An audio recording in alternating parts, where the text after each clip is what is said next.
Hi, I'm Ahmed Shabuddin, and you are watching HuffPost Live. In response to the country's soaring HIV rate, Greece is reinstating a measure that previously had police detaining people suspected of being HIV positive, forcing them to be tested, and publicly shaming those who turned out to be positive. So, is this witch hunt a violation of human rights, and could it actually worsen the country's HIV epidemic? Joining me to discuss this is Eva Kose, a Greece specialist at Human Rights Watch, Matthew Tsimitakis, a freelance journalist in Greece, Michael Weinstein, president of the AIDS Healthcare Foundation, and Nikos Tedes, a chairman of Positive Voice, a Greek group for people living with HIV. Thank you all for joining me, and I want you to feel free to chime in whenever you want, but I want to start with you, Nikos. If you could outline for us why in April 2012 they first passed this, why this health regulation was introduced, why it was then repealed and then reinstated. Well, we feel that the introduction of this ministerial decree was mainly as a mechanism to appeal to the Greek citizens that we are doing something about migration, we're doing something about sex workers, we're doing something about drug use, and in the back there has been this outbreak in HIV, we're going to take care of it. The ministerial decree was problematic in the way that it targeted vulnerable groups, in the way that it utilized WHO communicable diseases like H1N1 and things that indeed mandatory testing is a public health intervention, and then took all those and used them for HIV.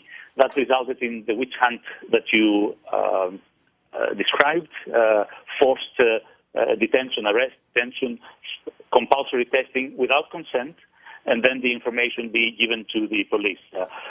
All this, of course, had a huge outcry both in Greece and the WHO. I think we're having a little bit of an echo, but I appreciate you kind of outlining that for us. And we have a video from a documentary we'll get to in just a little bit. But Nikos, maybe you can also explain why we've seen this climbing rate of HIV. Well, that was the result of a failure from the prevention strategy from the Greek state.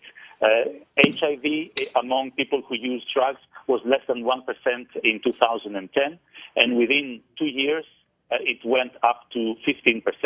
That was because no harm reduction were in place, and the needle and syringes programs were very low. Of course, the crisis resulted in even a worsening of those interventions. And Nikos, we were just looking at a graph. It seems, though, I want to point out, in 1998, 1999, there was a peak, it seemed. Yes. What was that attributed to?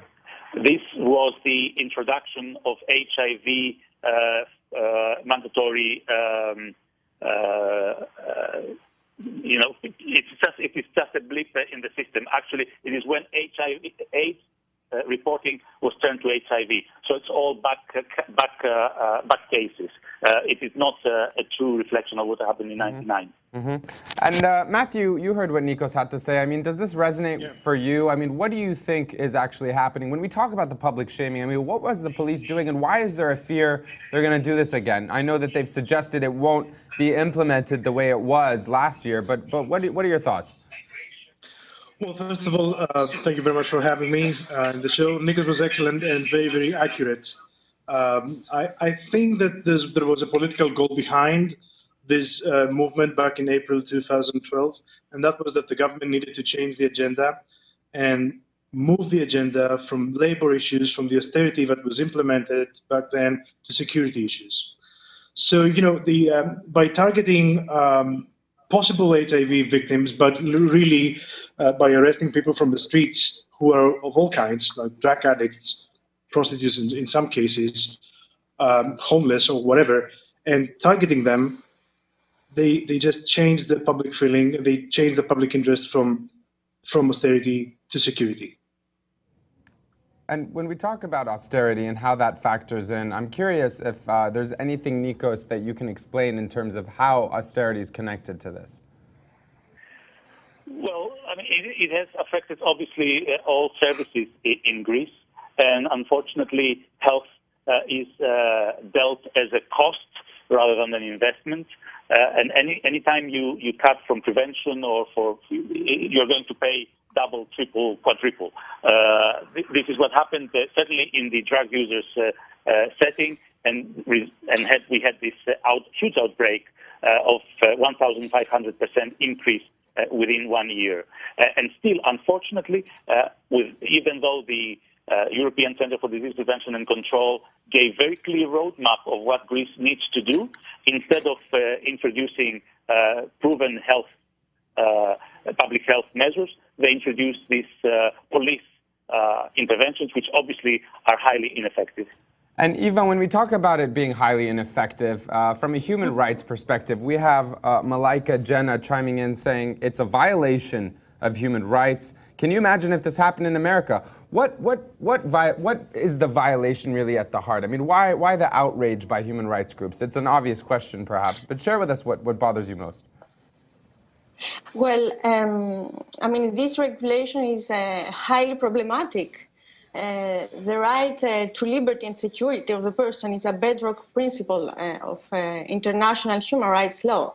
And detaining people and using this regulation in the way it has been used in the past to conduct forced HIV testing and detain people on public health grounds is a violation of human rights. And also forcible testing is a violation of bodily integrity and autonomy. And the fact that back in April 2012, the police published the personal details of the alleged sex workers who were found HIV positive. They published their identity data and their names. It's also a violation of the right to privacy. So Nikos, when we hear this outlined very clearly, it sounds blatantly, or actually, Matthew, I'd like your thoughts on this. It sounds blatantly like this is a violation of human rights, but privacy, even more specifically, maybe not as severely, but what is the government arguing? I mean, they argued that it was supposed to be done in a certain way. What was the disparity, and what is the government's case now? Well, the government's case from the starting was that this was for the prevention of spreading diseases in public, like preventing or securing public health. It was completely wrong. I mean, if you look at it from any perspective, the only point was that there was a political goal, and that was to change the agenda. And I want to insist on that, is that that was the peak of an effort to legitimize a conservative agenda that was, until then, was not legitimate. Mm-hmm. I think we have to look at this. Michael, I was going to come to you next, because what should the government have done? I mean, clearly the policy is not effective. This needs to be looked at a broader context. I mean, I appreciate the concerns about what the Greek government is doing, but the whole situation of Greece is basically being imposed by the International Monetary Fund and the European Union, and I would put the primary blame on them. I mean, the choices that the Greek government has been given are all terrible. And so we're talking about, which ones are more terrible. And that's not an excuse for violating human rights. But, there are consequences to austerity. Austerity is a very clinical term. I mean, it doesn't say, it's not called killing. It's not called murder. It's not called, depriving people of medical care. So, I mean, Angela Merkel is dictating what the government of Greece can spend. And, I think that's wrong. And if you couple that with the fact that the European community as a whole is abandoning the issue of global AIDS and is saying, we don't want to fund specific diseases and the like. And in many cases, countries are cutting their contributions to the global fund, which fights infectious disease. I think it's terribly wrong. So, Michael, I really appreciate you making that point and kind of providing some context. It's always important. We should also add that, Greece has one of the lowest HIV rates in Europe. I think only about 12,000 people have the virus in a country of 11 million people. But what are you talking about when you make that connection between austerity and the government's approach and actually decision to actually do this at all? Can you help? Well, basically, the European Union has said if Greece doesn't increase the amount of cuts to human services, that they will be cut off from any credit and they will go bankrupt. And I think it's cruel. And the Greek people are suffering in so very many ways. But, it's a question of pay now or pay later. If you have a spike in HIV rates, then the number of people who are going to need care is going to increase. And unless you expect to have people dying of AIDS for lack of medication on the European continent, then the costs are going to pile up. And it seems to me that also that, the rich countries of Europe, like Germany, have profited immensely from one market, and now they don't want to bear the responsibility for the consequences of the problems that have taken place there. So I really think that, again, the primary burden for the responsibility for what's going on in terms of these cuts, it wouldn't have happened if it hadn't been mandated to make these severe cuts. I don't think people who are listening to this in the United States and Europe realize how deep these cuts are. Of course. They're tens of thousands of civil servants and virtually every service, but it's hit healthcare the hardest. Matthew, you were going to say. I want to pick up on this and maybe give a few facts so that you understand what we're talking about. So the Greek welfare system, at least in the part of it that had to do with HIV, was one of the best in Europe. That's the reason why we had so few HIV victims, so few HIV patients. That was because we had a broad services in all levels: prevention, treatment, everything. I mean, literally, every HIV patient costs in the Greek state something like 1,000 euros per month. And all HIV patients in Greece are treated from the state for free, and they get a very good treatment. Plus the network of the services that used to work in the NGOs that used to work with drug addicts, people on the streets, prevention policies, information campaigns. Everything was one of the very few things that was working really, really well. One thing that we need to understand is that, and that's why I insist on the political meaning of this action with the HIV,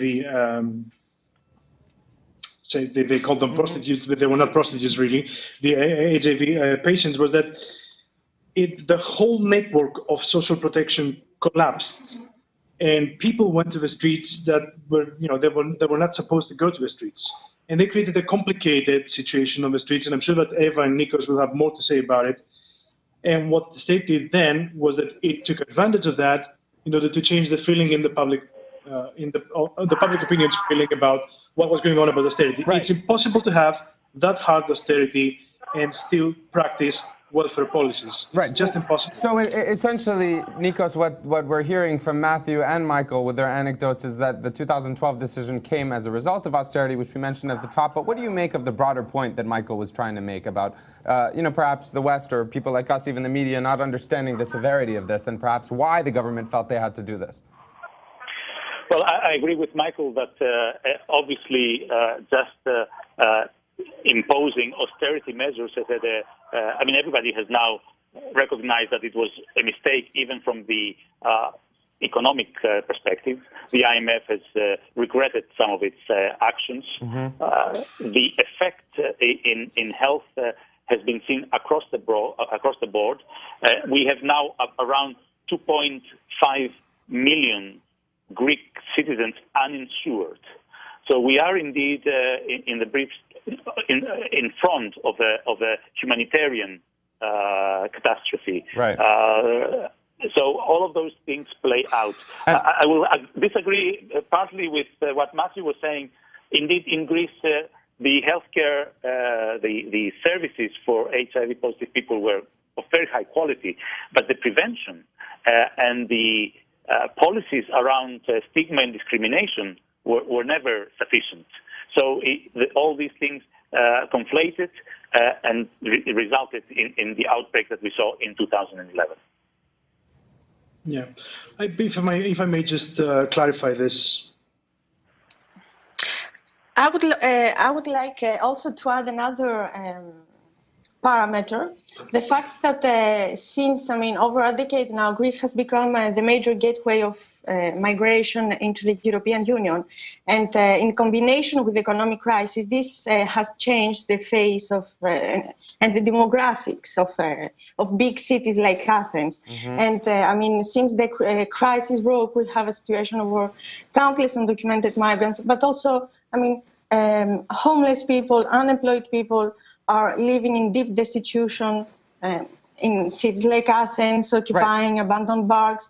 And we have seen at the same time a rise in extreme ultranationalist parties like Golden Dawn that are getting more and more successful and are actually third in opinion polls right now. Golden Dawn is third. So this is also a way. This approach of calling the police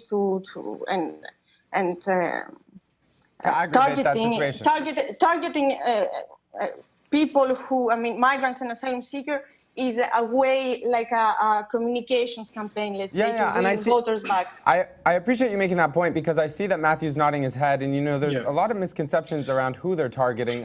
I know that several of you have told us that it's not really gay men that a lot of people in our comments section are commenting on that they're targeting, but perhaps more vulnerable people, sex workers we've heard from. And to illustrate this point, I'd love to play a clip from the trailer of a film called Ruins by Zoe Mavroudi that actually chronicles Greece's HIV witch hunt and the human cost and the true toll that it has on victims. Take a look at this.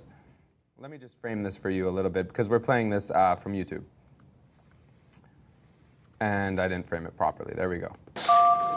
Μου αρέσει πολύ η φωτογραφία. Μέρη, ανθρώπους, στιγμές, εικόνες.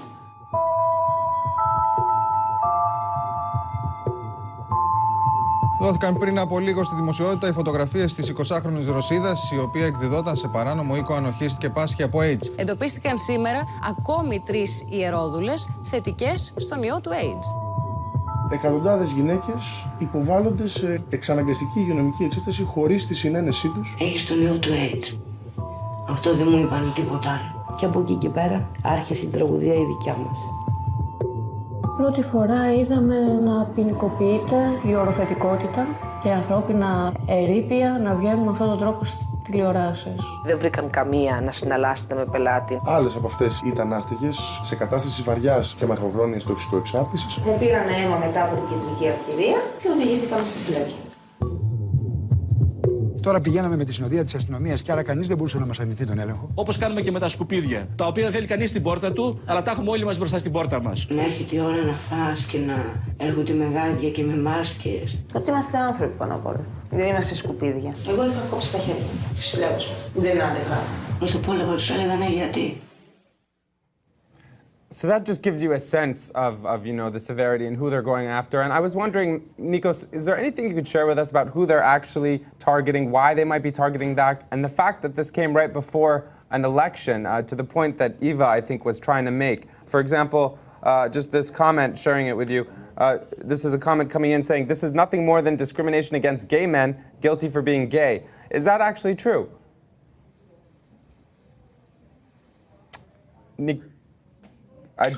I think you might be muted, unfortunately. Could you unmute yourself in the top right of the screen? Thank you so much. Yes. So can you hear me now? Yeah. So they were not targeting gay men. The rhetoric that the Minister of Health used is that the migrants are the threat to our health. If you saw in the documentary, the first picture of a woman which was put on television was of a Russian sex worker. They arrested 12, but they chose to put one of them first, and then the rest of the 11 later on. So they were targeting migrants. That was the rhetoric that they were using.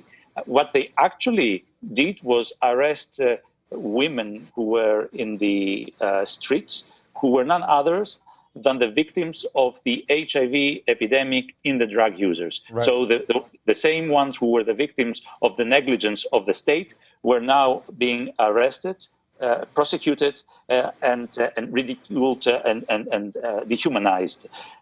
I'm glad to say at least that when those cases reached the courts, the accused women were acquitted, which was one also of the reasons why the previous Deputy Minister of Health repealed this decree as both ineffective, targeting vulnerable groups, and also being unfair to the people who they were targeting. Of course, and this, Michael, I saw you wanted to say something. We'll give you the last word. Well, I'll just say that, there's been virtual war in the streets of Athens and across Southern Europe. I mean, and you sort of wonder, will the European community ever learn from the last 100 years about what the consequences are of giving people only bad choices? And it's certainly the risk that was mentioned earlier about the right growing up, not only in Greece, but in other countries, is very, very real. And it's not acceptable to have such a low standard of health in any country in continental Europe. And so I hope this message will get out to the European community and people concerned about HIV throughout Europe, and that they'll rally to the defense of Greece. I know AIDS Healthcare Foundation has recently started a project there to assist with testing, but we need the entire European community involved. Certainly, and I want to thank you all for joining us. Before I let you go, though, if I can, we just lost him, Matthew, too bad. Nikos, could you quickly look at this? If you could see this, take my screen. What is this? We've seen these images circulating online. Can you translate this for us at all? Yeah, this was a demonstration we had outside the Ministry of Health a few days ago, while at the same time we were debating inside the ministry for the repeal of the decree. Wow. So it's a combination of both sitting at the table, but also making clear that we will make all possible activism to make sure that it doesn't go through. Well, personally, I'd like to say more power to you, and thank you for clarifying that for us. It's nice that we can still see these things, even if we don't necessarily understand them always. Thank you, Nikos, Matthew, Michael, and Eva for joining us. Obviously, a conversation we're going to continue to have here at HuffPost Live. Much more coming up, so be sure to stay tuned.